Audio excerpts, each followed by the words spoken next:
Okay. All right. So, what I'm gonna do is I'm gonna present here. Just give Grandpa a second here. Try to figure out how the VCR works. All right. And present. So, can you guys see that on the screen? Yes. Okay, good. If no, okay. All right, good deal. So, what I always do, like when we first start a chapter or section, whatever, I'll give you what chapter we're on, what section that we're covering here, and usually give you kind of like the kind of time frame, if you will, for what we're covering. So, chapter 1's basically dealing with prehistory. All right, now you'll see there where it says prehistory of 3500 BC. And I'm gonna send you guys a handout next week to kind of help you out here. But if a lot of you guys are seniors, you guys took U.S. history last year, you probably didn't deal with a lot of kind of what we're talking about, kind of chronological terms in this sense, particularly when it comes to dating events, in which we use BC and AD. All right, so BC generally stands for before Christ. So when they say 3500 BC, it's 3,500 years before the birth of Jesus. It's obviously a Christian-centric model way of dating events. Right, generally developed, we believe, in the 16th century. There, right, the Catholic Church kind of created this concept. So with BC, it generally, what I tell students, it kind of counts down. All right, what I mean is that an event, the larger the number, the older the event. So an event that occurred in 3500 BC is older than an event or occurred before an event that occurred in 500 BC. All right. And then the other term that we need to be familiar with is AD, which a lot of people, the misconception means after death. But it actually is a Latin term, Anno Domini, which means the year of our Lord. Again, related to Jesus, all right, a Christian-centric model. And so that counts up. So the lower the number is, the earlier or older the event is. So it's 2020 now, right? So technically it's AD 2020. It's 2020 years since the birth of Jesus. Now, in some worksheets, you may see these terms BCE and CE. They are oftentimes replacing BC and AD. So BCE stands for before Common Era. That's like BC. And CE is replacing AD. That stands for Common Era. That's a little bit more of a kind of politically correct way to kind of date events. But they're both basically using the same time frame. And our textbook uses BC and AD. All right. So obviously here, much of this chapter is dealing with prehistory. All right. And so what is the difference between prehistory and history? Here's your first thing in notes. It's writing. All right. Prehistory is the study of the past prior to the development of written records.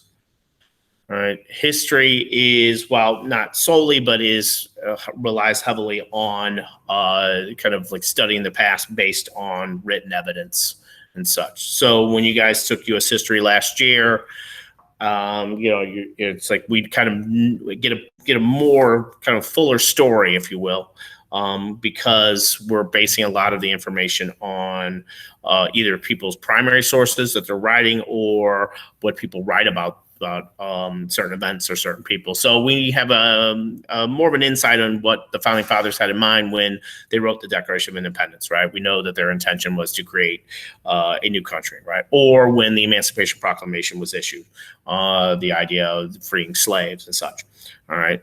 That doesn't mean, though, that history can't be manipulated. And in many cases, history oftentimes is basically the story of those who are in power, right? Are the ones who are in control, right? The victors, if you will. And it can change over time, interpretation of history. All right. So let's say in 1,000 years, somebody's kind of analyzing the kind of presidency of Barack Obama. Right. And the only written evidence they got, or the only kind of primary sources they got, came from, let's say, Fox News. All right. They would come to the conclusion that Barack Obama was Satan, basically. Reversely, if, let's say, somebody was, analyzing the presidency of George W. Bush and all they got was something like MSNBC, they would think that he was evil incarnate, right? So the history can be manipulated, if you will. All right. But history, because of written records, we get a little bit more of the story. Prehistory is a little bit harder to kind of, in prehistory, what instead of written records, what people who study that and try to kind of formulate a story here are mainly dealing in what we two classifications: fossils and artifacts, which you guys probably are familiar with from grade school or something. All right, obviously, fossils are remains of living organisms. Probably most famous things in fossils that we talk about are bones, right? Dinosaurs, right? But also this includes plants and animals and such. All right, so in the story of the Iceman, an example of the fossil would obviously be his body, his remains, all right, which wasn't just bones. There was actually evidence of skin on there. But also anything that he had, basically that was living, like his quill or whatever, like the bow that he kind of, used to kind of like, from wood. All right. With that also you have artifacts, which were shaped by people. All right. And so the idea, like, you would see like an artifact also being his bow, but also things like his fur coat. All right. The rucksack, which he is shaping, if you will, to kind of have a different purpose than just simply having fur or wood or whatever. All right. So those who study prehistory have to kind of formulate a story or formulate a kind of a theory or hypothesis based on kind of the kind of living remains, the remains of fossils and artifacts, if you will. All right, artifacts, pottery, tools, things of that nature. All right, am I moving too fast? You guys getting this? Did I put everybody to sleep? You're going at a good pace. Okay, good. Yeah, I'm used to like actually watching in real time people falling asleep on me as I bore them. Here, I just kind of assume everybody's sleeping. All right, so like obviously example fossil right here. It basically kind of this is from a archaeological site in South America. We see kind of almost a kind of perfect skeletal remain there. Artifacts, like kind of compare and contrast like two different artifacts there. So these are a number of artifacts that were discovered around AD 1000 in the Ohio Valley. Native American culture referred to as woodland, middle woodland period there. All right. And so what those who are studying kind of prehistory there can determine that, that this is a culture that had agriculture. There's even evidence of seeds and such. But in particular, the types of tools that were being used, like these types of tools, axes and adazes, would be used for clearing land. All right. With that, we, come to the conclusion that if you're engaging in agriculture, they're staying in one place for a longer period of time. You're establishing kind of a community, a culture, a civilization, if you will. Evidence of kind of basically kind of like bows and arrows for quills and things of that nature. All right. Obviously for hunting or for protection. But like, we have a major prehistoric site just straight up the street here at Cahokia. All right. And there's always people there kind of uncovering artifacts there. A prime example, kind of a similarity here was something, this is at Cahokia, they refer to them as chunky stones. These were kind of like they're almost like lawn bowling, if you will. Bocce ball, if those who are of Italian descent. So there's evidence like at Cahokia here with this culture that they actually engaged in like kind of extracurricular activities or whatever. All right. There's evidence at Cahokia of even like dice and stuff like that. So there's evidence that this is a culture that is probably advanced, that is pretty successful, so successful that you have a segment of the population that engages in leisure activity, if you will. Now, conversely, here we have roughly around the same time artifacts that were discovered in Ireland. All right, the kind of story here kind of is a little bit different in the sense the types of kind of like the use of metals here for weapons, tools, drinking vessels, if you will. This is probably from a kind of a Viking settlement. Their kind of misconception that kind of Vikings wore these horned helmets into battle, that comes from more of a Wagner opera, in the sense that it probably that we get that from these types of discoveries where these were probably used in religious ceremonies. So with that, you also have this evidence when you find like remains and people are buried with certain things, that this idea that the culture probably has a concept of an afterlife, which means they have a concept of a religion. All right. And so they're all kind of filling the stories without actual kind of written evidence to tell you so. And again, these are theories, and over time these theories can change depending on just certain discoveries, if you will. Now, those who are kind of working in kind of like telling the stories within prehistory usually fall into two camps: archaeologists and anthropologists. Right? Obviously, archaeologists are the ones who are kind of studying the kind of the fossil remains for the most part. Most famous archaeologists being the paleoarchaeologists, who are kind of uncovering dinosaur bones and such. And then anthropologists. What you guys were doing with the kind of prehistory activity I gave you on the Iceman was more anthropology. You're given the kind of limited kind of information, and you kind of formulated a theory, a hypothesis, a story on what, in the idea of the Iceman. All right. Everybody got the same information, but not everybody came to the same conclusion. Right. And like, for example, when we talked about the whole idea of the Iceman, like, the 110 pounds thing. Right. Was that how much the Iceman weighed? Was that how much his robe weighed? Was that the rucksack? All of those are legitimate theories, right? And then when you guys got the full information, we uncovered that it was basically the Iceman. It was 110 pounds. But that's to show you that in many cases, these theories and stuff can change with particularly new discoveries in that. All right. And so our anthropologists they're kind of filling in the blanks, which what you guys were kind of doing with that story of the Iceman, if you will. All right. And so in many cases, these two groups kind of tend to work together. All right. Now I was going to show you this video, but I don't have the because it was from a PowerPoint here. But in the story, usually we kind of in the kind of the foundation, we need to do a lot of times. The archaeologists, anthropologists want to know time frames. All right, when like these certain artifacts were used and what period. All right, and so dating these artifacts is important, or these fossil remains. So this is where kind of chemistry and science kind of come together with anthropology and history and that. And so probably the most famous method in dating artifacts or fossil remains is something called radiocarbon dating. This is often referred to as C14.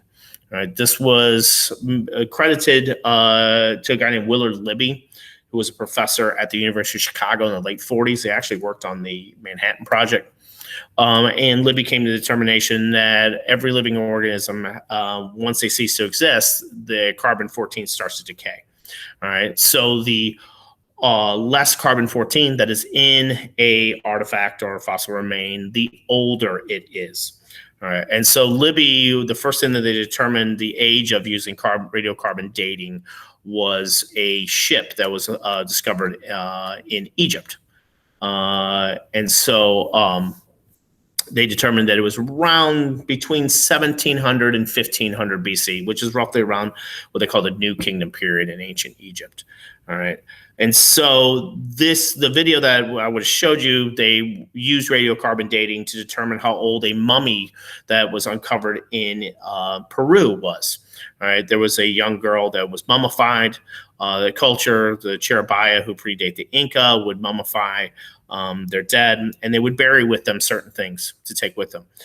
There was some coca leaves that were buried with the young lady, and so they tested the coca leaves and what they could of the mummy, and then they determined that the girl lived anywhere between AD 1300 and AD 1400. Now, it gives us kind of narrows it down to within 100 years. However, let's say somebody uncovered your remains in 1,000 years, and they determined that you lived anywhere between 1920 and 2020. Well, that's a big difference there, right? Like if you're living closer to 1920, that the story is definitely going to be different, right? A lot of technology has changed and stuff like that. So while it's not exact, it gets us into the kind of the right area that we're talking about when it comes to dating things, right? And so this is kind of an illustration here on the kind of how the kind of radiocarbon dating is used, and they were just showing you this kind of instrument that they did to kind of separate carbon 12 from carbon 14 and nitrogen in that. Now in this class, I'll show you guys throughout these kind of like these presentations, maps, graphs, and charts, just to kind of reiterate. I watch CMTVs, so I know a few things about young adults. One, you guys are into trap music. Two, chocolate milk. Three, chewing gum. And maps, graphs, and charts. The first three I can't give you, but the last one I can give you all day, every day. All right, and then, but really that's only up to about anything about 50,000 years old. Anything older, generally the kind of method that they use is something similar called the potassium argon dating method. This is a lot for like when we were talking about the next week when we talk about the concept of human evolution, a number of discoveries where you determine how old using potassium argon. Geological material, like it's believed that they were able to determine the age of the Grand Canyon based on the use of potassium argon dating. All right, so this goes quite a bit further, if you will. But the one that a lot of people tend to kind of focus on is radiocarbon dating, C14. All right, so those are the notes here. What I want to do is I want to show you, though, a video on the Iceman and how they kind of came to their kind of determination on what had happened to him. And I'll give you kind of an image of the Iceman. Now, I'm going to mute my mic real quick, if you guys don't mind, because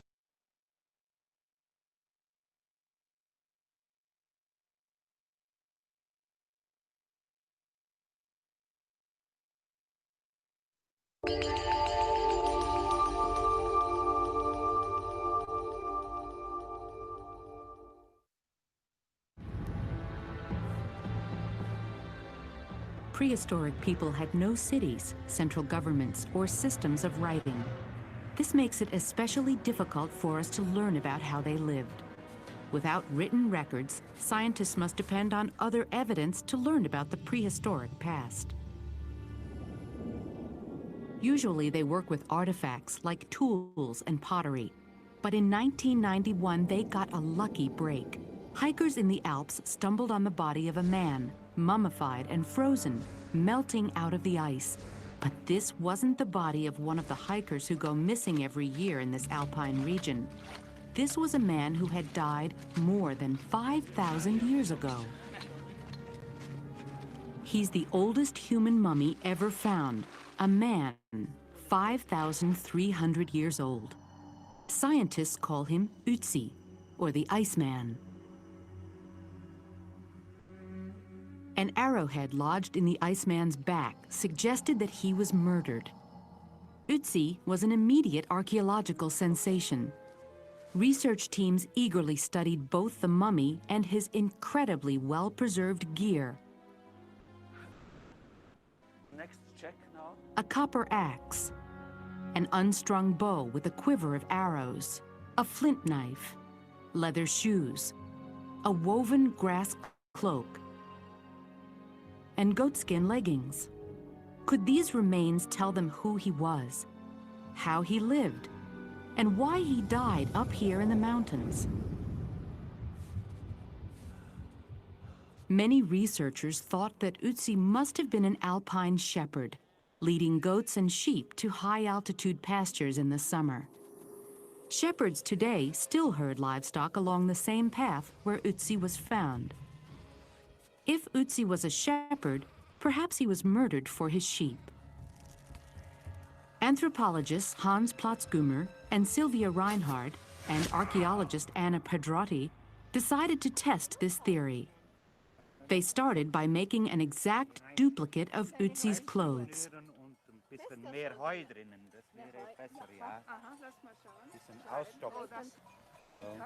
When they were done, Hans donned the outfit. He would find out firsthand whether it could have held up to the tough life of an alpine shepherd.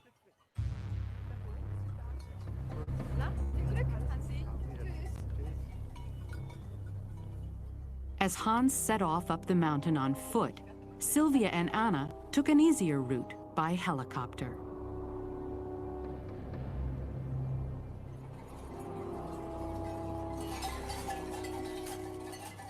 For Hans, it was a grueling 4,000-foot climb to duplicate the Iceman's journey.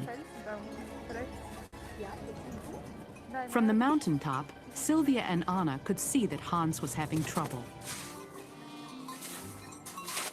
Modern-day shepherds use shovels to help them climb. Hans resorted to using the Iceman's axe. At last, he arrived exhausted. The three researchers examined the gear to see how it withstood the climb. His shoes were a disaster. They had no traction, and they didn't keep out the water at all. But the cloak felt as warm as a winter jacket. The mysterious unstrung bow became the perfect climbing staff, and the copper axe helped Hans anchor himself on steep sections of the climb. But the poor performance of the shoes is the clincher. This experiment went very good because it's the first time that we had the idea that we use the bow and also the axe for climbing up. And also we see that the shoes is totally broken and it's wet inside. And this is the result of the experiment. That's very good. The poor performance of the shoes indicated that Ötzi probably wasn't a shepherd. Someone wearing shoes like this couldn't make a 4,000-foot mountain climb regularly. But if Ötzi wasn't a shepherd, why was he up here? One possibility is that Ötzi was involved in a fight in the valley below, was badly wounded, and fled up the mountain where he died. In the years ahead, researchers will continue to study Ötzi. They are confident that in time, the Iceman will reveal the story of his life and death.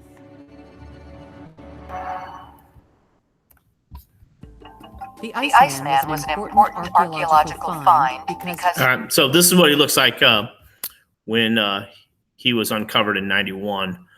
Right on the border of Italy and Austria. Matter of fact, there was a little bit of dispute between the two countries. It was determined that he was uncovered, though, on the Austrian side. So he's in kind of the Tyrol region there at the university. So you see he's got his it was still kind of pliable skin there. This is what he looks like today. And so they'll kind of pull him out every couple of years you hear something. I think last year they kind of determined that he may have suffered from parasites, intestinal parasites, if you will. But initially, the theory was that he was a shepherd, that he was basically murdered for his sheep. However, the anthropologist and the archaeologist were able to determine, though, with the theory again, that he probably wasn't a shepherd mainly because of the shoes, right? And so the theory that I think they're sticking with right now is that he was probably from a kind of got ostracized, exile from a small group, and was murdered, all right, and kind of tried to seek safety in the mountains and died there. Now, why was he murdered? Why was he ostracized? They're not totally sure because guess what? He didn't leave behind written records. All right, but again, this is something that the kind of the theories seem pretty solid. But again, we don't have the full story because we don't have a journal or anything like that. Okay. So how was that, guys, for the first set of notes? Is that all right?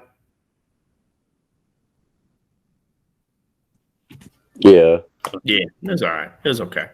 Okay. So like I said, I'm going to put this up on Google Classroom so you guys can, if you need to look at it again, on Monday, I'm going to send out a worksheet to introduce us into the next section, which is on the concept of human evolution.